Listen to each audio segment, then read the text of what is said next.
Hello, I'm John David Ebert, and welcome to the second class of the sixth week of our course on understanding contemporary art.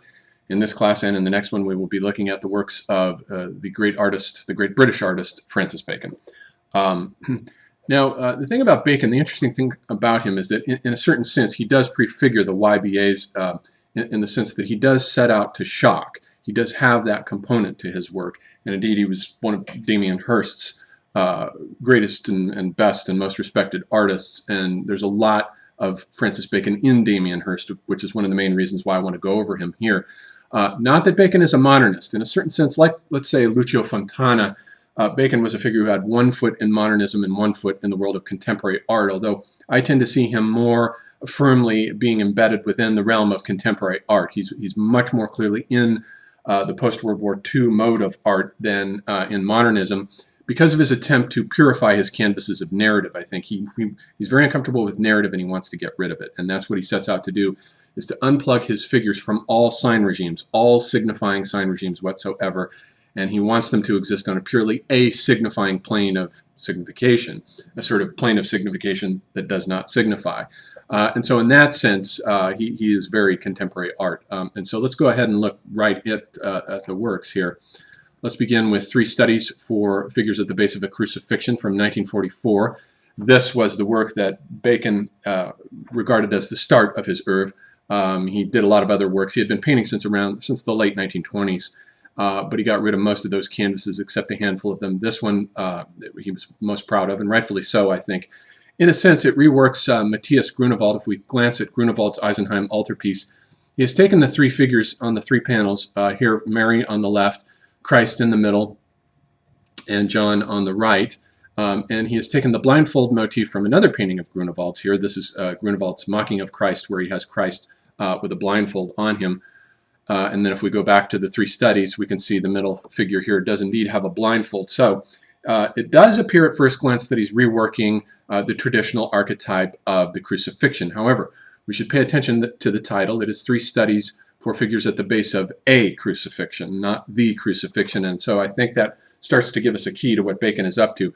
What Bacon is doing is he's trying to, as a contemporary artist, he's trying to extract singularities, that is to say, totally unprecedented forms that are totally new, and refer to his own sort of private microsphere, his own cosmos, and he's extracting these singularities from pre-existent archetypes and Platonic forms. Modernism had been all about Platonic forms and archetypes, and despite modernism's ethic of make it new, it was still operating within the confines of the so-called correspondence theory of truth, in which truth is a matter of matching. You match concepts with pre-existent Platonic forms, archetypes, or transcendental signifieds. You simply match them, and their agreement, the degree to which they agree, is part of their truth function. But with Bacon, I think what's happening here, what's interesting is that he's sort of evolving his own sort of theory of the formation of monsters and monstrosities, and also singularities, by suggesting that monsters are formed through topological folding. This is what D&G talk about in 1,000 Plateaus when they talk about Geoffrey Saint-Hilaire as a biologist from the 18th century who disagreed with Cuvier, in that he thought that all the animals of the world were essentially based on a single animal, and that animal is simply topologically folded, stretched, and twisted to get all the world's different animals. He said if you take a vertebrate and fold it in half, voila, you get a cephalopod, a squid. Or a giraffe is formed by stretching the neck and shortening the torso of this animal.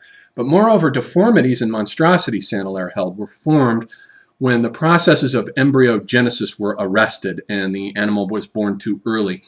Certain things happen to an embryo, according to Saint-Hilaire, that cannot happen to a fully formed vertebrate skeleton. If we look at some of Ernst Haeckel's drawings here from the 19th century of embryos, we can start to see what Saint-Hilaire was talking about, namely that topological folding produces monstrosities if the differentiation process, the embryogenesis process, has not been allowed to run its full course. And I think what Bacon is doing in his work is sort of arresting his figures. If we look back at the three studies once again, he's arresting his figures at various stages of the embryogenetic process through topological folding. He's torquing, stretching, folding, and twisting these figures in order to produce, he's not just doing this randomly, he's producing singularities. These are no longer forms that correspond to pre-existent archetypes. They're singularities. They're total events that rupture everything that we're familiar with. And that's what he sets out to do. And that's why I see him more as a contemporary artist than a modernist.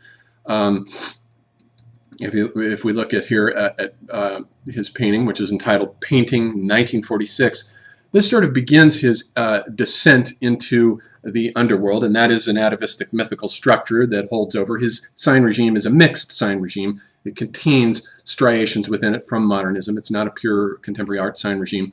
So we do have the mythic descent into the underworld here that I think is announced with this painting, that shows a businessman with the top of his head sheared off and an umbrella above it and a side of beef that might be taken from a Rembrandt painting. And we can begin to see the earliest formations of Bacon's famous semiotic cubes here, the geometrical cubes that he's famous for, that become his apparatus of semiotic capture, inside which his figurations take place, or rather his defigurations and deformities. These are sort of like, this figure is sort of like the forbidding figures that guard the entrances to churches and portals and entrances to underworlds. And indeed, for about the next decade, Bacon undergoes a journey through a kind of dark, gloomy underworld in his work. This is Head 1 from 1948, and it's typical of the color palette from this next decade, from about 46 to 56, where the figures are dark. We're in a gloomy underworld, and the light is coming from the figures themselves. They're self-luminous. They radiate like phosphorescent or bioluminescent fish at the bottom of the sea that radiate their own weird internal light. And here we can see the earliest beginnings of the formation in Head 1 here of his semiotic cube, which becomes his apparatus of semiotic capture. Back in the age of the world picture, the apparatus of semiotic capture was the Cartesian phase space, which was basically the shape of a cube with its XYZ axes. That was traded out in the 19th century with the discovery of non-Euclidean geometries, with Gebser's integral sphere, which was based on curvilinear topologies and geometries. But those were both decimated during the catastrophe of World War II. And so Bacon emerges out of that catastrophe as though the gates of the underworld were open and now the monsters were coming out that the West had been holding back for centuries. And Bacon is making those monsters clear as singularities on his canvases, but he's also creating his own apparatus of semiotic capture with this cube. Another thing I want to draw your attention to here is the defacialization process that he does with his figures. Bacon defacializes his figures by torquing, twisting, and folding, just like his monsters, torquing, twisting, and folding their features.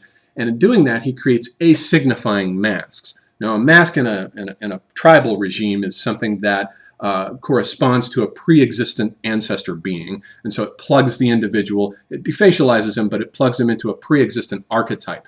That's not what's happening in Bacon as a contemporary artist. There are no pre-existent archetypes here. He is simply creating what Peter Sloterdijk calls a détrait, not a portrait, a détrait that detracts and defacializes by unplugging the individual from all sign regimes whatsoever. He's purifying his canvases of narrative content here. There is some narrative content here as we look at his Head 6 here, which begins the process of his dialogue with Velasquez's painting. If we look at that painting from 1650, this is it, Velasquez's portrait of Pope Innocent X that Bacon dialogues with. But if we look back at Bacon here, we can see the defacialization process going on here. He's unplugging these forms from all signifying sign regimes and trying to get them to asignify. That is, they refer only to themselves and to Bacon's own private microcosmology. Here's another one of the figures from his underworld during this period, Study for a Portrait of 1953. There's a lot of these sort of random businessmen with defacialized features that have been unplugged from signifying sign regimes. And they sort of radiate their own internal light. They don't cast their own shadows. They are shadows. Here's a series of portraits of these businessmen from the same year, 1953. 3 studies of the human head, and they sort of glow. They remind one of the twittering shades that Odysseus encounters in Homer in the underworld when he goes down and he encounters Achilles as this 2-dimensional phantom. Here's another one from the same gloomy decade of Bacon's work where the color palette is made up of blues and grays and somber tones. This is a Man with a Dog, which reworks a photograph of Edward Muybridge of a dog in motion. But note the figure here that is a shadow. Note that the figure is not casting a shadow. The figure is a shadow at this point in his underworld. He begins to emerge from the underworld, though, long about 1956, almost exactly 10 years from the entrance point that he had gone down into it with painting 1946. As he reworks and dialogues with Van Gogh's painting here, this is his 1888 painting of a painter on his way to work. You'll note the painter and the bright sort of day glow colors and the shadow on the ground. This is Bacon's reworking of that. This is Study for a Portrait of Van Gogh number 5 from about 1956 or 57. Note the shadow on the ground there. And this is another reworking of it. This is essentially a color event now that takes place in Bacon's work that marks his emergence from the underworld. And just as Orpheus came out of the underworld and tried to bring the phantom, the shade, the shadow Eurydice with him, but was stopped at the entrance when he glanced back and she was not allowed to come up with him, I think in Bacon's case, he did come up from out of the underworld with a companion, namely this shadow figure on the ground here. He comes up out of the underworld, and that shadow figure becomes a permanent acquisition in Bacon's art from henceforth. It will later be filled in by his relationship with his gay lover, George Dyer, I think, who will be the shadow in Bacon's art. But it's almost as though he comes out of the underworld here, and this is the color event that begins to infuse his work from henceforth in very bright colors. Here's a random image from 1959 lying figure that shows the contrast of the color palette from 46 to 56 with what happens after 56. It's very bright, luminous, day-glow colors in which the figures themselves are not radiating their own light, but there is an exterior light source shining down upon them, usually from an electric light bulb of some sort. For the most part, his canvases from henceforth will take place on the inside of his interiors, domestic scenes. He preferred domestic scenes. And the domestic scene becomes the hermetic cube, the semiotic cube, the apparatus of capture that he is famous for, that of course later becomes in the works of Damien Hirst, the famous vitrines, the famous cube-shaped and rectangular-shaped vitrines of the work of Damien Hirst.